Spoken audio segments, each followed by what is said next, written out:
ನಿನ್ನೆ ಮಧ್ಯರಾತ್ರಿಯಿಂದ ನಮ್ಮ ಭಾರತ ದೇಶದ ರಕ್ಷಣೆಗೆ ಮತ್ತು ಉಗ್ರ ಸಂಹಾರಕ್ಕಾಗಿ ಏನೋ ಒಂದು ಆಪರೇಷನ್ ಸಿಂಧೂರ್ ಅಂತ ಅದರ ಹೆಸರಿನಲ್ಲಿ ನಿನ್ನೆ ಪಾಕಿಸ್ತಾನದ ಕೆಲವು ಪ್ರದೇಶಗಳ ಮೇಲೆ ವಾಯುದಾಳಿಯನ್ನು ನಡೆಸಿ ಅಲ್ಲಿಯ ಭಯೋತ್ಪಾದಕ ನೆಲೆಗಳನ್ನು ಹೋಗಲಾಡಿಸುವಂತಹ ಒಂದು ಕೆಲಸವನ್ನು ಮಾಡಿದ್ದಾರೆ ಅಂತೇಳಿ ನೀವೆಲ್ಲ ಇವತ್ತು ಮಾಧ್ಯಮದ ಮೂಲಕ ತಿಳಿಸ್ತಾ ಇದ್ದೀವಿ. ಮೊನ್ನೆ ಕಳೆದ ತಿಂಗಳು ನಡೆದ ಪಹಲ್ಗಾಮ್ ಪ್ರಕರಣ ಪ್ರತಿಯೊಬ್ಬ ಭಾರತೀಯರಲ್ಲಿಯೂ ಕೂಡ ನೋವನ್ನು ಉಂಟು ಮಾಡಿರುವಂತಹದ್ದು.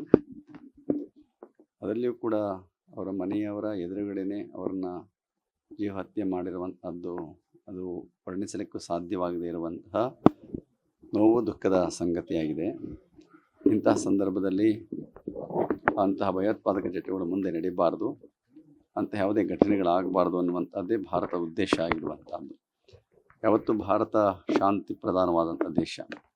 ಯಾವ ದೇಶದ ಮೇಲೂ ಕೂಡ ಮೊದಲೇ ದಂಡೆತ್ತಿ ಹೋಗುವಂತಹ ಒಂದು ಇತಿಹಾಸ ಭಾರತದಲ್ಲಿ ಇಲ್ಲ. ಇವತ್ತು ನಿನ್ನೆ ಏರ್ ಸ್ಟ್ರೈಕ್ ಮಾಡಿದ್ದಾರೆ ಅಂದರೆ ಅವರು ಮಾಡಿರುವ ಯಾವ ಭಯೋತ್ಪಾದಕ ಕೃತ್ಯ ಇದೆ ಅದಕ್ಕೆ ಪ್ರತೀಕಾರವಾಗಿ ಮಾಡಿದ್ದಾರೆ ಹೊರತು ನಮ್ಮ ಭಾರತೀಯರು ಯಾವತ್ತೂ ಕೂಡ ಮುಂದೆ ಹೋಗಿ ನಿಂತು ಅಂತಹ ಕೆಲಸಗಳನ್ನು ಮಾಡೋದಿಲ್ಲ. ಇವತ್ತು ಏನು ಭಯೋತ್ಪಾದಕ ಚಟುವಟಿಕೆ ಇದೆ ಅದು ಯಾವ ದೇಶದಲ್ಲಿ ನಡೆದರೂ ಕೂಡ ಅದು ಖಂಡನಾರ್ಹವಾಗಿರುವಂಥದ್ದು. ಅದು ಅಳಿಯಬೇಕು. ಇವತ್ತು ವಿಶ್ವದಲ್ಲೇ ಶಾಂತಿ ನೆಮ್ಮದಿ ಇರಬೇಕು ಅನ್ನುವಂಥದ್ದೇ ಪ್ರತಿಯೊಬ್ಬರ ಬಯಕೆ ಆಗಿರುವಂಥದ್ದು.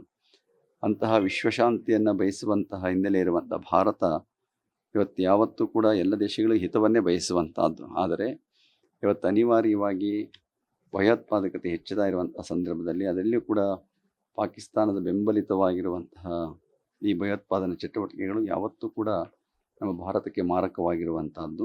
ಆ ಹಿನ್ನೆಲೆಯಲ್ಲಿ ಅವರು ಕ್ರಮಗಳನ್ನು ಕೈಗೊಂಡು ಅಲ್ಲಿ ಯಾವುದೇ ನಾಗರಿಕತೆಗೆ ಏನು ತೊಂದರೆ, ನಾಗರಿಕ ಜನಗಳಿಗೆ ತೊಂದರೆ ಆಗದೆ ಭಯೋತ್ಪಾದಕ ಚಟುವಟಿಕೆಗಳಿಗೆ ಅವರಿಗೆ ಹಿನ್ನೆಲೆಯನ್ನು ಇಟ್ಕೊಂಡು ಏನು ಹಿಂದೆ ಒಂದು ಸ್ಟ್ರೈಕ್ ಮಾಡಿದ್ರಲ್ಲ, ನೇರವಾಗಿ ಅಲ್ಲಿಗೆ ಹೋಗಿ ಅವರ ಹತ್ಯೆ ಮಾಡುವಂಥದ್ದು. ಆ ರೀತಿಯಲ್ಲಿ ಇವತ್ತು ಭಯೋತ್ಪಾದಕ ಚಟುವಟಿಕೆಗಳ ತಾಣಗಳನ್ನು ನಿರ್ಮೂಲ ಮಾಡುವಂಥ ಕೆಲಸವನ್ನು ಮಾಡಿದ್ದಾರೆ ಅಂತೇಳಿ ಕೇಳಿ ಒಂದೊಂದು ರೀತಿ ಅಭಿಮಾನ ಪಡ್ತಾ ಇದೆ. ಇಂತಹ ಯಾವತ್ತೇ ಆಗಲಿ ಯಾವ ದೇಶದಲ್ಲೇ ಆಗಲಿ ಭಯೋತ್ಪಾದಕ ಚಟುವಟಿಕೆಗಳನ್ನು ನಿಗ್ರಹಿಸುವಂಥ ಕೆಲಸ ಆಗಬೇಕು. ಆಂತರಿಕವಾಗಿ ಬಾಹ್ಯವಾಗಿ ಎಲ್ಲೇ ಆಗಲಿ ಇದು ಸ್ವಾಗತಾರ್ಹವಾಗಿರುವಂಥದ್ದು. ಮುಂದಿನ ದಿವಸಗಳಲ್ಲೂ ಕೂಡ ಭಯೋತ್ಪಾದಕ ಚಟುವಟಿಕೆಗಳು ಎಲ್ಲೇ ನಡೀಲಿ ಅದು ಖಂಡಿಸಬೇಕಾಗಿರುವಂಥದ್ದು ಅಂತ ಹೇಳೋದಕ್ಕೆ ನಾನಾದರೂ ಕೂಡ ಅಭಿಮಾನದಿಂದ ಹೇಳ್ತಾ ಇದ್ದೀನಿ. ಅದರಲ್ಲಿ ಕೂಡ ಪಹಲ್ಗಾಮ್ನಲ್ಲಿ ನಡೆದ ಘಟನೆ ಇನ್ನೂ ಕೂಡ ನಮ್ಮ ಕಣ್ಣಿಂದ ಆಗಲಿ, ನಮ್ಮ ಮನಸ್ಸಿನಿಂದ ಆಗಲಿ, ನಮ್ಮ ಸ್ಮರಣೆಯಿಂದಾಗಲಿ ಅದು ಅಳಿಸೋದಕ್ಕೆ ಸಾಧ್ಯ ಆಗದೇ ಇರುವಂಥ ಒಂದು ಘಟನೆ. ಅಂತಹ ಕೃತ್ಯಗಳು ನಡೆದಿರುವಂಥದ್ದೇ ನಮ್ಮ ದೇಶಕ್ಕೆ ಇವತ್ತು ಈ ರೀತಿಯ ಸ್ಟ್ರೈಕ್ ಮಾಡೋದಕ್ಕೆ ಕಾರಣ ಆಗಿರುವಂಥದ್ದು. ಆ ದೃಷ್ಟಿಯಿಂದ ಇವತ್ತು ಭಾರತ ಸರ್ಕಾರ ಏನೆಲ್ಲ ಕೈಗೊಳ್ತಾ ಇದೆ ಅದಕ್ಕೆಲ್ಲರೂ ಸಪೋರ್ಟ್ ಮಾಡ್ತಾ ಇದ್ದಾರೆ. ಇದು ಪಕ್ಷಾತೀತವಾಗಿ, ಭಾಷಾತೀತವಾಗಿ ಯಾವುದೇ ಪ್ರದೇಶ ಎಲ್ಲವೂ ಮೀರಿ ಎಲ್ಲ ಪ್ರದೇಶದವರು ಕೂಡ, ಎಲ್ಲ ರಾಜ್ಯದವರು ಕೂಡ ಇದಕ್ಕೆ ನೀವು ಕ್ರಮ ಕೈಗೊಳ್ಳಬೇಕು ಅನ್ನುವ ಒತ್ತಾಯವನ್ನು ಮಾಡ್ತಾ ಇದ್ದಾರೆ.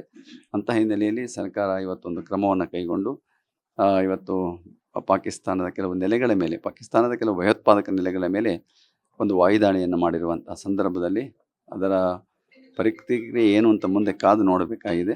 ಮುಂದಿನ ದಿವಸಗಳಲ್ಲಿ ಏನು ಕ್ರಮ ಕೈಗೊಳ್ತದೋ ಸರ್ಕಾರ, ನಮ್ಮ ಭಾರತ ದೇಶದಿಂದ ಏನು ಕ್ರಮ ಕೈಗೊಳ್ತದೋ ನೋಡಿ ನಮ್ಮ ಭಾರತೀಯರೆಲ್ಲರೂ ಕೂಡ ಎಚ್ಚರಿಕೆಯಿಂದ ಇರಬೇಕಾಗಿರುವಂಥದ್ದು. ಏನು ಅವರು ಸೂಚನೆಗಳನ್ನು ಕೊಡ್ತಾರೋ ಆ ಸೂಚನೆಗಳನ್ನು ಪಾಲನೆ ಮಾಡಿ ನಾವು ಕೂಡ ಎಲ್ಲರೂ ಕೂಡ ಭಾರತ ದೇಶದ ಈ ಕ್ರಮಗಳಿಗೆ ಕೈ ಜೋಡಿಸಬೇಕಾಗಿರುವಂಥದ್ದು ನಮ್ಮೆಲ್ಲರ ಕರ್ತವ್ಯ.